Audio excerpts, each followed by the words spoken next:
Unhas resmi mensosialisasikan tata cara pemilihan rektor periode 2026-2030.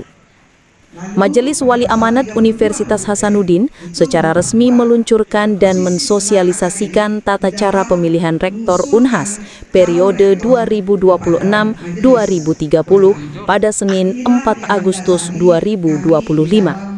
Acara berlangsung di Arsyad Rashid Lecture Theater, Kampus Unhas Tamalan Ria, serta disiarkan melalui YouTube Unhas TV dan Zoom Meeting. Hampir 500 peserta dari berbagai unsur sivitas akademika hadir, baik secara langsung maupun daring. Ketua Panitia Pemilihan Rektor, Profesor Dr. Gigi Hasanuddin. Persyaratan calon rektor yang kita tuangkan di dalam peraturan ini kita mengacu pada persyaratan rektor yang termuat dalam Statuta Unhas.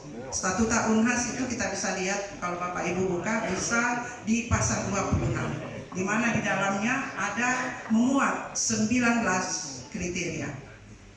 Kriteria yang pertama, ya, beriman dan bertakwa kepada Tuhan Yang Maha Esa. Ini saya kira suatu keharusan.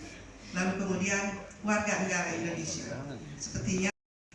Lalu kemudian syarat yang ketiga, dosen pegawai negeri sipil yang berpendidikan doktor atau S3 yang diperoleh dari perguruan tinggi dalam negeri atau luar negeri yang diakui oleh kementerian. Tentu kementerian yang dimaksudkan di sini adalah Kementerian Pendidikan Tinggi, Riset dan Teknologi. Dan kriteria yang ke-41 orang ya Prof yang memenuhi syarat dari Unhas ini. Nah, bisa jadi juga ada dari luar Unhas yang mendaftar. Itu tidak menutup kemungkinan. Yang penting dia adalah PNS dengan jabatan akademik rektor kepala dan usianya tentu belum 60 tahun. Pada saat ini. Dia seorang doktor tentu. Ya. Download Tribun X sekarang. Menghadirkan lokal menjadi Indonesia.